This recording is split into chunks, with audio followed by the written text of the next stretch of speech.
रची रची के हम बनौनी माटी के हो मूर्तिया मैया जई तू। अगर हम लोग कुछ भी करते हैं उसको अश्लीलता की श्रेणी में, भोजपुरी खास करके कहा जाता है कि निज भाषा उन्नति करे सब उन्नति के मूल। अगर हम ही उसकी बुराई करेंगे तो लोग क्या करेंगे? आप बताइए, भोजपुरी के किस गाने में, किस फिल्म के गाने में या किस फिल्म में लड़की बिकनी पे डांस करती है और रहती है? और हर दूसरी फिल्मों में आप दूसरे भाषाओं के देखेंगे तो बिकनी पे लड़कियां डांस करती हैं। वो दिखा के अश्लील नहीं हो रहे हैं, हम कह के अश्लील हो गए। कहाँ की बात है भाई? वहीं पे पोर्न भी देखते हैं लोग, वहीं पे अच्छी चीजें भी देखते हैं लोग। तो वो देखने वाले का नजरिया है, जिसको जो पसंद है वो देखता है। कुछ ऐसा होता है हमारे भोजपुरी इंडस्ट्री में जो और कहीं नहीं होता। अगर आप जितने भी गाने आए हैं कोका कोला के, आप अगर सुन लें तो मेरे ख्याल से उसमें कोई मैच तो है नहीं। कि जानू तो हर बोलिए मिठाई लेखा लागे।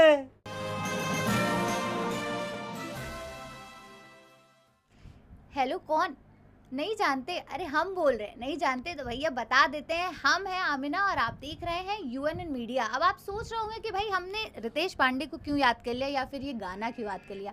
तो भाई बता दें कि हमारे साथ इस वक्त सुपरस्टार रितेश पांडे ही मौजूद हैं और आज हम इनसे फिल्मों की बात नहीं करेंगे, आज बात करेंगे एल्बम्स की, जो लगातार सुपर हिट एल्बम दे रहे हैं उनकी बात करेंगे। तो सबसे पहले सर हमारा आपका बहुत बहुत स्वागत है हमारे चैनल पे। बहुत बहुत बहुत धन्यवाद सर, एल्बम की बात करेंगे शुरू से कैसे एल्बम की शुरुआत की आपने, क्या एक्सपीरियंस रहा आपका पहले गाने का जो आपका आया?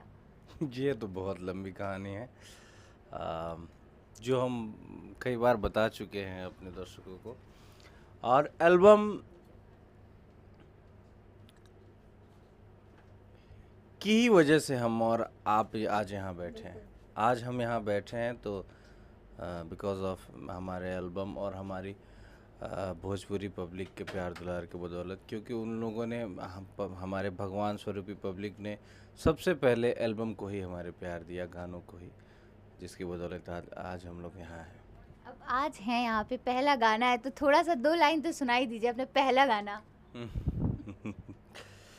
पहला गाना था कि रची रची के हम बनौनी माटी के हो मूर्तिया मैया जई तू, आके समा जई तू मैया जई तू।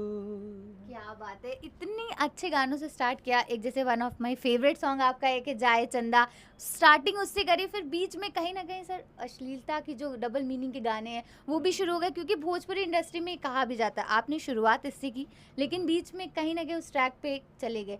क्या वजह थी उस ट्रैक पे? वो ट्रैक जैसे कौन से गाने की बात कर रही हैं जैसे आप? कि कुछ ऐसे गाने आपके आए कि थोड़े से डबल, जैसे एक पांडे जी वाला जो गाना था आपका, तो वो गाना कोई अश्लीलता की श्रेणी में मेरे ख्याल से नहीं आता है। और दूसरी बात, हम लोग हमेशा चाहे हैं कि हमारी भोजपुरी स्वच्छ हो, और जैसे कि और सभी क्षेत्रीय भाषा की इंडस्ट्रीज़ हैं, हमारा भोजपुरी, क्योंकि हम लोगों के पास संख्या बल सबसे ज़्यादा है, हम लोग बहुत ज़्यादा संख्या में हैं भोजपुरी को सुनने और समझने वाले लोग, तो हम लोगों का इंडस्ट्री सबसे ऊपर रहना चाहिए, और ईश्वर की कृपा रहेगी तो बहुत जल्द ऐसा होगा। दूसरी बात यह है कि जो अपनी बात हम लोगों के बीच में उठाएंगे कब? जब हम लोगों के बीच में रहेंगे तभी तो। और थोड़े देखिए, इतने अगर हम लोग कुछ भी करते हैं उसको अश्लीलता की श्रेणी में, भोजपुरी खास करके, और ये आप सभी का भी मेरे ख्याल से दायित्व बनता है कि आप ये भोजपुरी में अगर आप लोग काम कर रहे हो, भोजपुरी की रिपोर्टिंग कर रहे हो, तो कहा जाता है कि निज भाषा उन्नति करे सब उन्नति के मूल। अगर हम अपनी भाषा की उन्नति करेंगे तो वो सारे उन्नतियों का जड़ है, उसी से सारी चीज़ों की उन्नति होगी। तो हम कम से अगर अपने घर को, अपने घर के लड़के को, या अपने माँ को, अपने बाप को, चाहे जो भी मान लें हम भोजपुरी को, अगर हम ही उसकी बुराई करेंगे तो लोग क्या करेंगे? तो लोग कह के, आप बताइए, भोजपुरी के किस गाने में, किस फिल्म के गाने में या किस फिल्म में लड़की बिकनी पे डांस करती है और रहती है? किसी में नहीं, मेरे ख्याल से तो नहीं। और हर दूसरी फिल्मों में आप दूसरे भाषाओं के देखेंगे तो बिकनी पे लड़कियां डांस करती हैं, वो दिखा के अश्लील नहीं हो रहे हैं, हम कह के अश्लील हो गए, कहाँ की बात है भाई। तो अश्लीलता नाम की कोई चीज़ नहीं है। और अगर दूसरे वे में आप कहेंगे तो पांचों उंगलियां बराबर नहीं होती हैं। इसी सारी इंडस्ट्री में जो भी इंडस्ट्री लीजिए, वहीं पे पोर्न भी देखते हैं लोग, वहीं पे अच्छी चीज़ें भी देखते हैं लोग। तो वो देखने वाले का नज़रिया है, जिसको जो पसंद है वो देखता है। और हमारा भोजपुरी बहुत अच्छा है, बहुत अच्छे से हमारी इंडस्ट्री प्रगति के पथ पे है।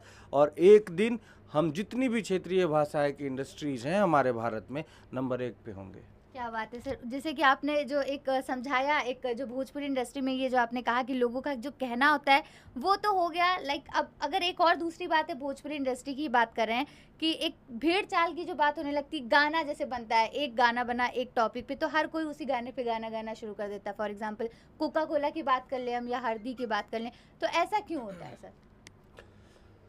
देखिए, लोगों को सुनने वाले तो हैं ही, जी और इसको विडंबना कह सकते हैं, क्योंकि कुछ ऐसा होता है हमारे भोजपुरी इंडस्ट्री में जो और कहीं नहीं होता है। क्योंकि हमारे जो सिंगर्स हैं, सिर्फ हमारी इंडस्ट्रीज में ही हर नवरात्र में गाना आता है, हर सावन में गाना आता है। आप हिंदी वगैरह में देखेंगी तो एक निकल गया नवरात्र का गाना, वही चल रहा है। लेकिन हमारे भोजपुरी इंडस्ट्री में हर सावन में गाना आता है, हर नवरात्र में, हर छठ में, हर फगुआ में। तो हमारा इंडस्ट्री एक अपने आप में बहुत सारी विशेषताएं सपेटे हुए, लपेटे हुए, और बहुत विविधताओं का इंडस्ट्री है ये। बहुत सारे लोग हैं, जैसे कि अब देखिए, क्या बोला जाता है कि कोस कोस पे पानी बदले और 5 कोस पे वानी। 5 कोस पे 15 किलोमीटर, एक कोस में 3 किलोमीटर होता है, तो 15 किलोमीटर पे वानी थोड़ा थोड़ा चेंज होने लगता है लोगों की भाषा। तो बहुत सारे गाने हमने देखे हैं कि भोजपुरी में वो हिट होते हैं, तो उसको झारखंड का कुछ गढ़वा टाइप का दूसरा थोड़ा लैंग्वेज थोड़ा चेंज है, भोजपुरी टाइप का है लेकिन थोड़ा चेंज है, उसमें लोग गाते हैं। नेपाल में लोग गाते हैं, और ये मैथिली टाइप का, या फिर उधर के गाने जब हिट होते हैं तो इधर को लोग अपने भाषा में गाते हैं। तो ये कोई बहुत बड़ा इशू नहीं है, लोग सारे सबके गाने चल रहे हैं, सब लोग भोजपुरी की बहुत अच्छा आप देते हैं, सवाल कुछ भी पूछो जवाब घुमा के एकदम इजी कर देते हैं। कोका कोला की बात करें अगर, तो अब ये तो कोई सावन पे है नहीं। देखिए, कोका कोला की बात, अगर आप जितने भी गाने आए हैं कोका कोला के, आप अगर सुन लें तो मेरे ख्याल से उसमें कोई मैच तो है नहीं। अब जैसे आरा भी है, आरा पे भी बहुत सारे गाने बन गए। लाइक एक वर्ड किसी ने पकड़ा, सारे सिंगर्स उसी पे बनाना शुरू कर देते हैं, ऐसा नहीं लगता है?